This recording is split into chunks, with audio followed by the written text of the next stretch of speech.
Hey guys. Um, yeah, never mind. Okay, start again. Hey you guys, how's it going? I have been offline for a while. I feel like I forgot about you. No, I haven't. But being in front of the camera, the introduction is starting to feel weird again. Gotta get back in the swing of things. I had some time off. Much needed, spirit guide requested. Let's go deep into gnosis through doors. Time off. And I'm going to talk about that. That's the first reason why I haven't posted. Mainly because the motorcycle has not been legal in Costa Rica for about 2 years now. There's a lot of reasons that doesn't really matter other than, I'm a pirate and sometimes I just have a hard time with paperwork and grown-up shit like that. So it hasn't been a problem because there were no cops in Nosara. But now, with the growth of the town into a city, cops and with the roads and everything, I've talked about that in other videos. So it happened, and I knew I was being told. I was seeing signs that, okay, la tráfico es malo, cuidale, you're gonna have to be careful. You're not legal. And I was with Wesley, and I just wasn't thinking, and we're just like, let's just go around all over the place, and so I got caught, and I got a ticket, and they took my plate. Thank God they didn't take the motorcycle. I had that was a practice. I had that stress because I was just like, what's going to happen if they take the motorcycle? I have nothing, but they did. They just took the plates. And really it really has been no big deal. Other than I can't get into town to post all of my YouTube videos. So it felt good though. I felt like I needed a break. I was just like, you know what? Once I know I can't do it, I'm not even going to worry about it. And I had 2 women with me at Coma. And I talked about this with Wesley about having, if you come to Coma, you just already agree that you're in the storyline. So I don't have to worry about changing names and is this person gonna, it just is too much for my brain. I just want to use everybody's names. So I'm working on that, and this is part of it. Going ahead and saying it on my YouTube channel. Hey guys, you come to Coma, you're part of the story. You're written in the book. So you can see I am not in Costa Rica. The trip has been amazing. This is the family home that I'm at right now. This is a spot that I christened. I breastfed on this spot. A lot of meditations on this spot when the story Nothing But a Backpack and a Baby began. So the story of getting here has to be told, or I'm told it has to be told. It's a good one. I experienced it. It was, whew. Talk about the ups and downs and the swings and the ins and the outs. So we're going to start with the time out first. The heavy gnosis, the slipping down deep into magic and coma with 2 powerful women. Oh God, so powerful. And feeling so much joy and so much ecstasy, like different other level, otherworldly ecstasy. Oh, I bet the lighting is so much better here than at Coma. I like the the paintings behind me that I did, but I'm like able to look out behind the camera. I just look up and there's this window and I see the trees, and actually there's some eyes in the clouds. Hey. Anyway, side note, sidetrack. So I, for the first time, really felt travel differently. I wasn't stressed. I just wasn't. There wasn't any like tension of, oh my God, I gotta get the ticket, I gotta do this, and now I've gotta do COVID testing, and I've gotta do paperwork, but everything just flew fluidly through space and time. And I got all my paperwork ready. I did my COVID test. I even went to Nicoya and paid my tickets. Didn't get the bike legal, but that's a whole nother story. That involved a church. And so on the day of departure,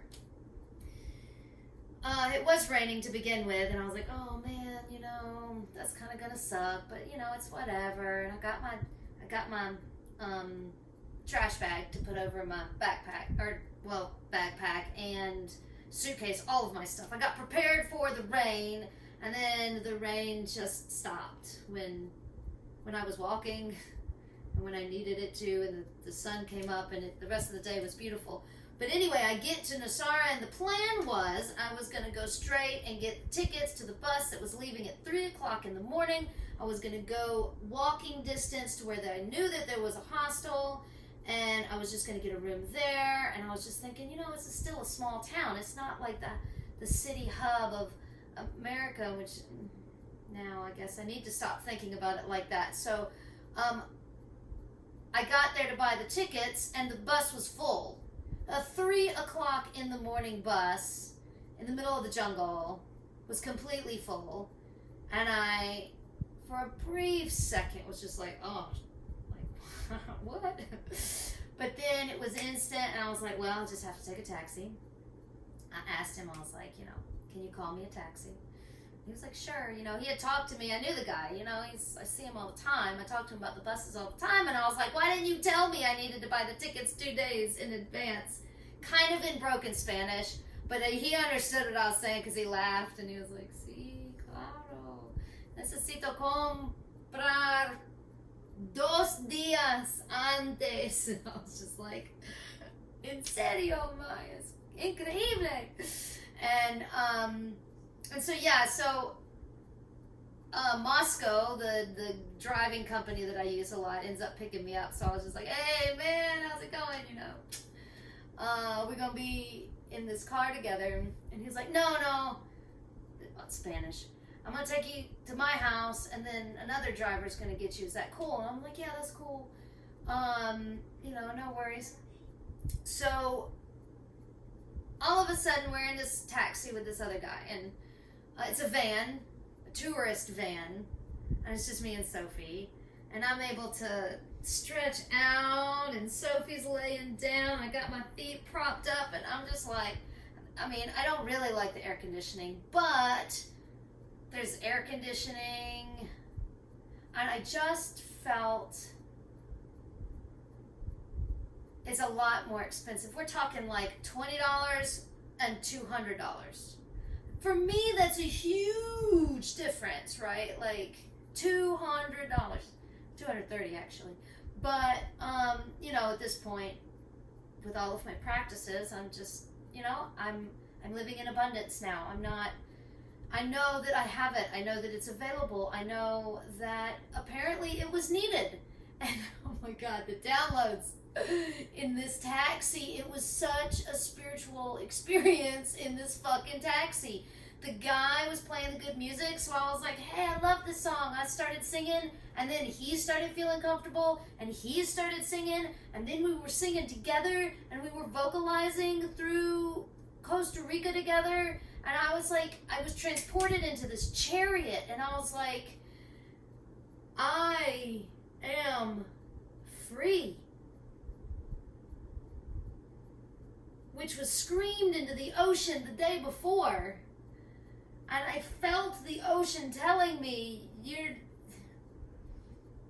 I'm free. So, whew, I'm not getting emotional. And, okay, so then that's basically the ecstasy of the taxi ride, right? And then I get to the like, we pull up, we find this hostel that I booked. Oh, and my computer's battery was going dead, so I had literally like 1%, and I'm trying to find a hostel and book it on my way there on his hotspot, the driver's hotspot. And then he turns it off, so there was no other way. I just booked a hostel as close to the airport as possible. And like, he stops, he's like, this is it. And I look out and I'm like, I don't think so. This is like deep neighborhood, Costa Rica bars neighborhood type of thing, you know, an inner city Alajuela neighborhood. Like, what? No. And he calls them. I had just enough percentage to check the email to get the number so he could call them. And yeah, indeed, this was these two guys. This was their house, and they had 2 rooms. They were doing the Airbnb thing, and, you know, we're on booking.com, and, you know, the rooms were nice. And I'm not going to, I mean, it was a nice experience in that, even, you know, what do I want to say about that experience? Because it's not like a review or anything. I'm not like judging their little hostel, but it just wasn't what I expected, you know.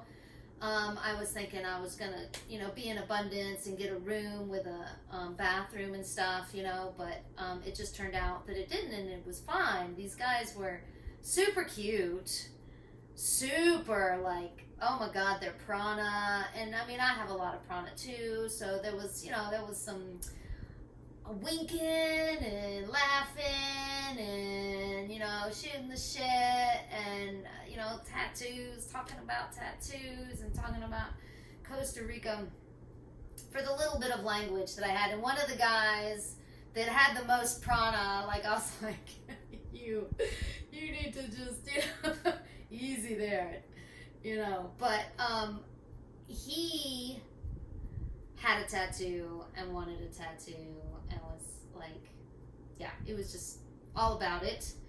And it was just funny. They made me breakfast, but it was in their own kitchen, which was fine, but there was just a lot of prana in the room. So, that was that experience, and I moved through it, and they took me to the airport, and it was like super early in the morning because I didn't really want to stay there any longer because I was like, I'm done flirting with these guys, and I'm done feeling their they don't even have to say anything, they don't even have to flirt, like I'm so sensitive, which is throughout this whole story.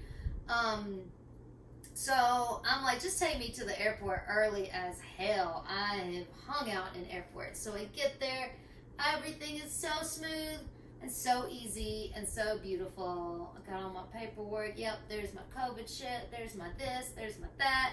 Check in. Sophie and I just are meandering around as leisurely as possible.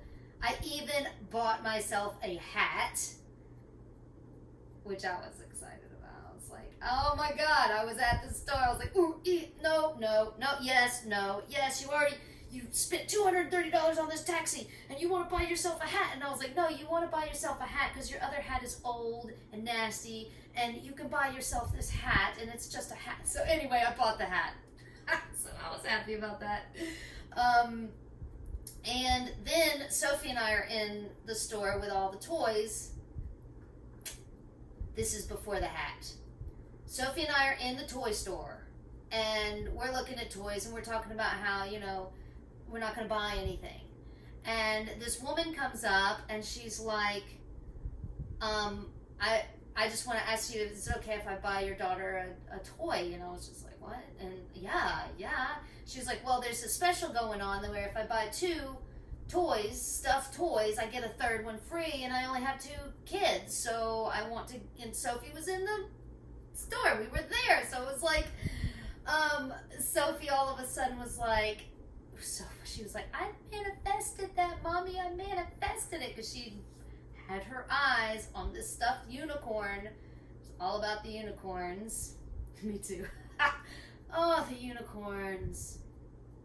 And this is a pretty awesome unicorn. It's got a rainbow on its ass with a cloud, and it's got this cool little rainbow hairdo. I haven't even said this in public YouTube. The reason why I have this mohawk is not because I want to be a badass punk, which I kind of do. It does make me feel cool, but it's because I feel like a unicorn. My horse mane, you know? It's my mane.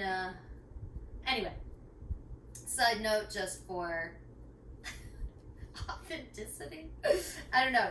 So that's when I was like, I'm buying myself this hat. Like, Sophie manifests this free gift from God, you know, unicorn, I'm gonna get myself a hat. So that happens, and then the flight, of course, is wonderful. I love flying. I mean, the takeoff and landing are kind of, you know, but all in all, I feel orgasmic in the air.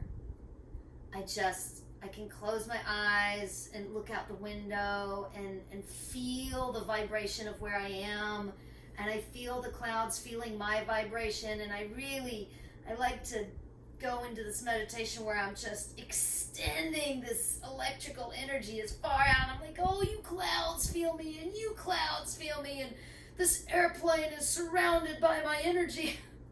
It's fun. I love flying. So that was wonderful. Always a fun trip. And now I'm here. What else? Was there anything? Oh, so I did want to, oh gosh. I knew this was gonna be a long video, guys. Sorry. I just got a lot to talk about. I'm here at my family home. I haven't been here in a while, since before COVID, and you know, there was a lot of craziness that happened with all of that, and I'm a different person, and I've had a couple of death and rebirths going on, so it's like so nice to be here in this state. And I got on the scale, and I was like mind blown. One, the numbers, and I'm gonna say, I don't fucking care if people know, I was like close to 200 pounds when I moved to Costa Rica. I was a tattoo artist. I ate Sonic and drank sodas, my Mountain Dews, my God. I love French fries. I love food. I was big, and for me personally, I felt like it was too big, and so I've always wanted to be smaller. And I've lost a lot of weight, which actually is funny because I tested out this video and I was like, oh, that shirt makes me look fat. And I was like, girl, shit, you are not fat, because I got on that scale this morning. I'm 150 pounds. Like, I haven't been 150 pounds since maybe high school, I think. And the numbers, it was 150.5. So, yeah, I thought those numbers were nice.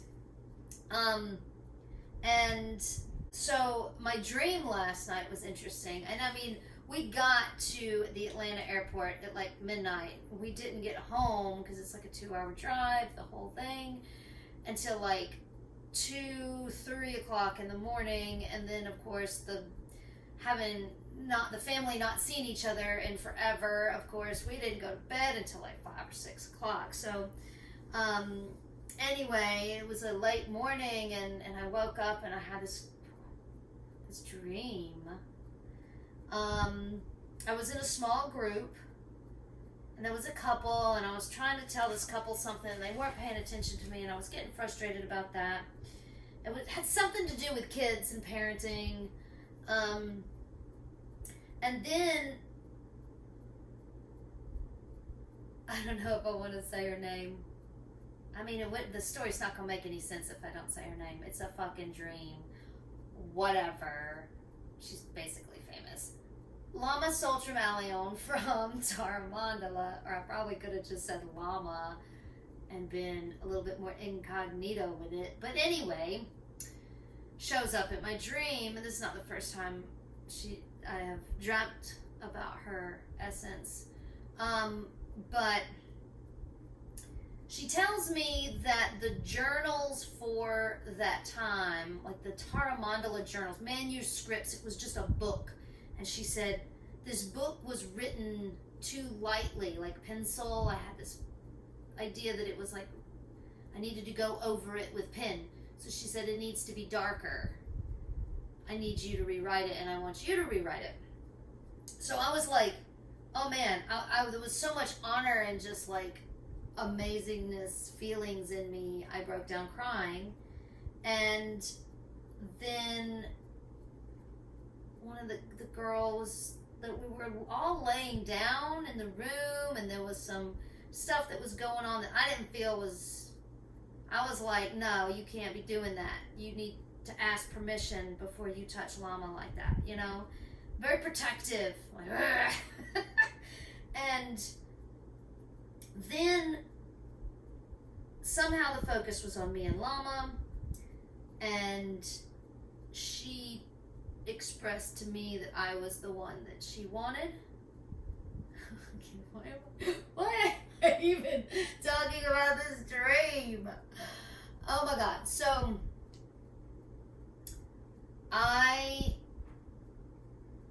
took her by the hand, and we walked until we were alone, and I whipped her around, and there was this like extension, and then this pulling back, and this embrace and kiss. And there was mention of like, whoa, wow, that was amazing. And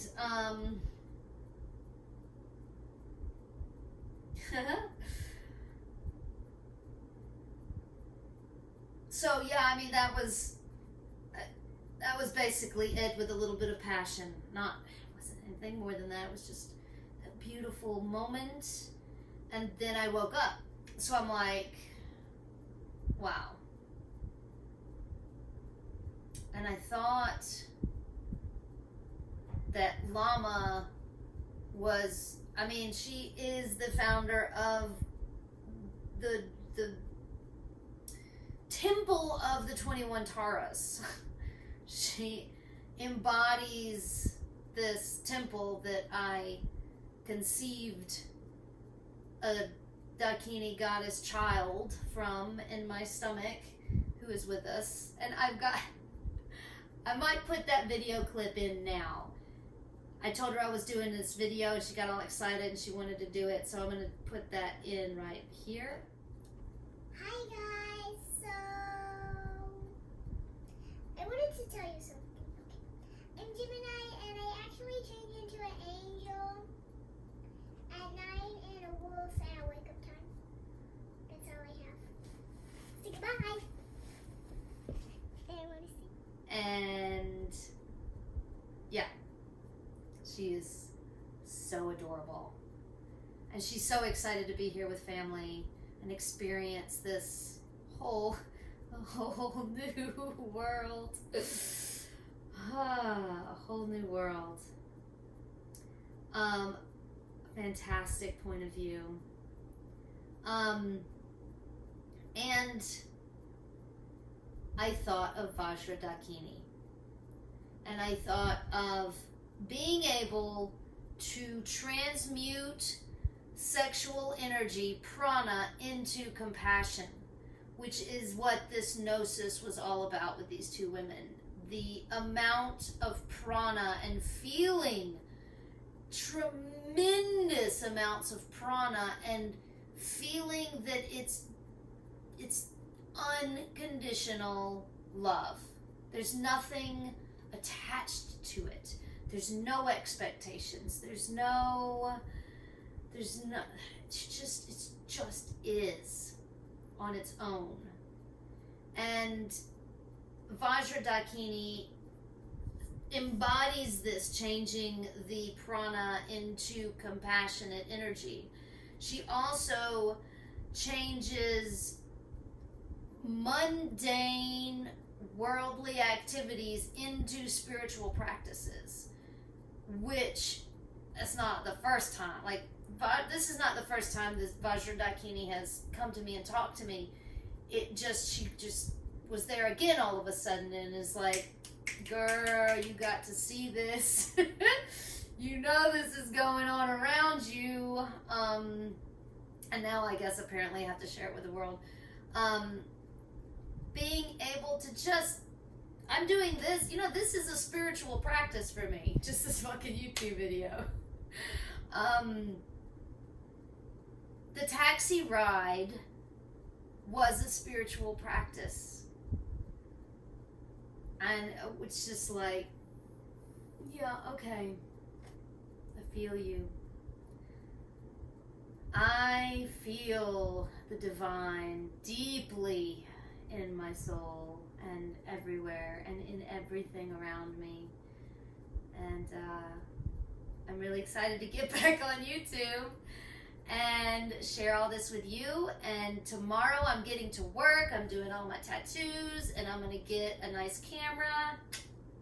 And the sound was probably terrible. So I'm going to get a microphone and a stand, because like the iPad is literally like tied to the vacuum cleaner, which I thought was really, it came together beautifully. I was like, how the hell am I gonna get this there to stay? Because I want this view.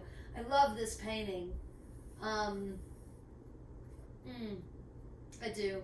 And this is where I wanted to be, and I was like, oh, there's a vacuum cleaner right about the right size, and yes, here's a clippy clip thing, and I can just, who needs a freaking $100 stand? But I'm still gonna get one. So yeah, thank you so much for watching another video. Oh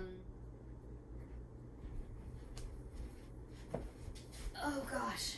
Okay, so the cards, I had to share, I actually ended the whole video and then I was like, wait a second, you gotta say your card spread. And I was looking it over and I was like, you gotta say your card spread. So, real quick, because it's already like 32 minutes after editing, it's probably like 30 minutes. But my card spread this morning, thinking about Vajra Dakini, Yogini, the Vajra Yogini Dakini. Anyway,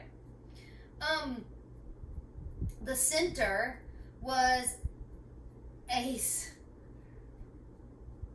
of Spades, Ace of Swords, and I was like, yeah, instantly I was like, master that mind. Everything that you're thinking, everything that you're experiencing, how you're realizing that the whole reason the trip was so amazing was because what I was thinking about. And it was linked also to the amazing experience that I had.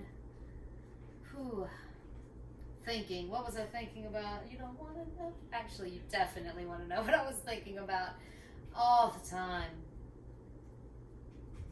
So, what's in the north, which is technically what are you thinking about, was the 10 of Spades. And I was like,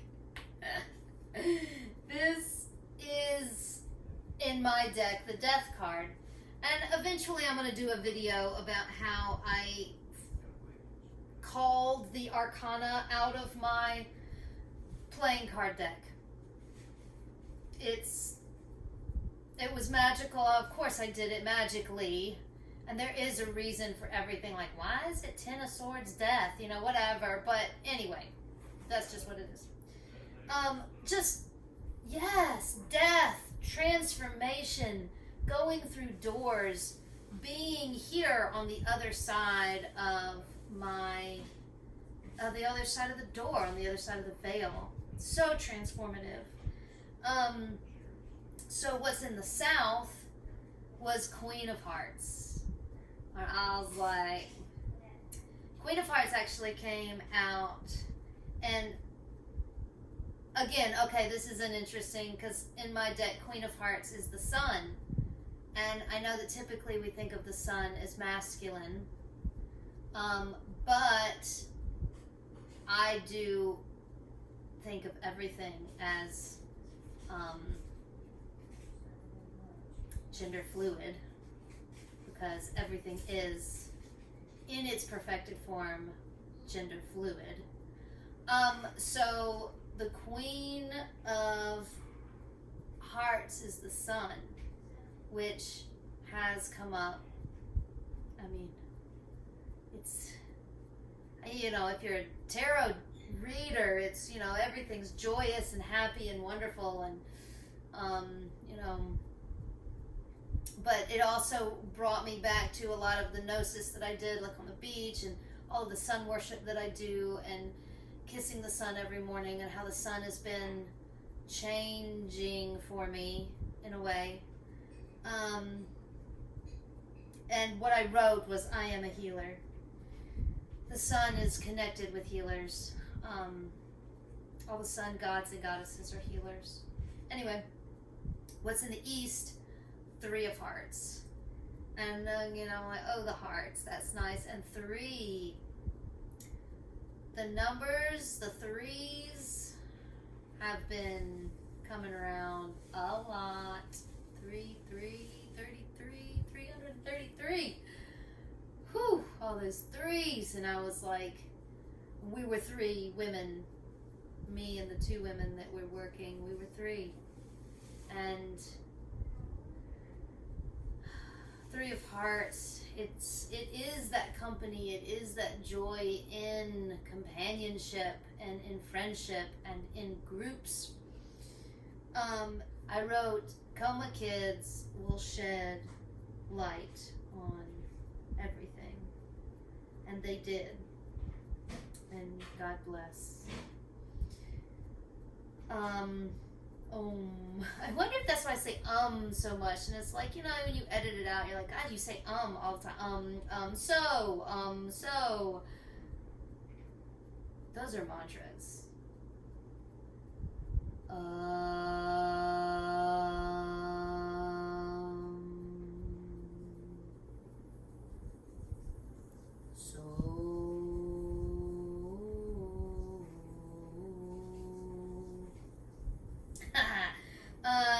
So the West, what's in the West?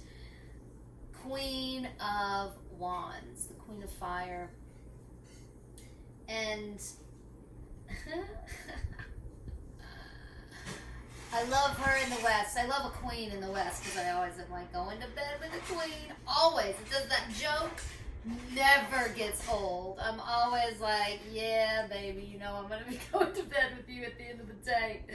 And the Queen of Fire is the star. I mean, that probably could make sense for you, right? In my deck is that I would, the Queen of Fire wants to be the star. Venus is the star. She's the morning and the evening star. And I was like, you know I'm gonna be, and this whole quest, oh my God, it's gonna be so long. This whole quest for Venus. I'm so Mars, and I'm so sensitive, and I'm so, oh my God, I didn't even talk about that, being sensitive at the airport, and how even though I had like a ton of time, I still felt panicked. And then I realized at that moment, which I always suspected, I mean, you know, but because I was so aware, I was like, this is not me. This is not my emotion. This is the emotion of everybody in this airport. And obviously, it was so clear, so obvious. And this quest for finding my Venus, and how it's almost become more of a quest but less of a quest at the same time.